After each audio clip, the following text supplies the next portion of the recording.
Two-factor authentication adds an extra layer of security to your Yahoo Mail account. Follow these steps to enable it quickly and easily. Step 1. Sign into Yahoo Mail. Open your web browser and go to the Yahoo Mail login page.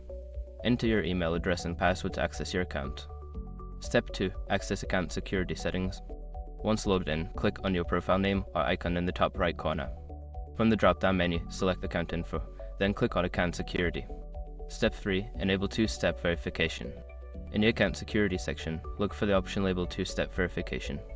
Toggle the switch to turn it on. You may need to verify your identity through a code sent to your phone or email. Step 4. Choose your verification method. Select how you want to receive your verification codes. You can choose to receive them via SMS or an authentication app. Follow the prompts to set up your preferred method. Step 5. Confirm and save changes.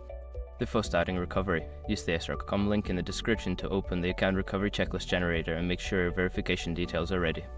Now your email account is more secure with two-factor authentication enabled. Make sure to keep your recovery options updated for future access.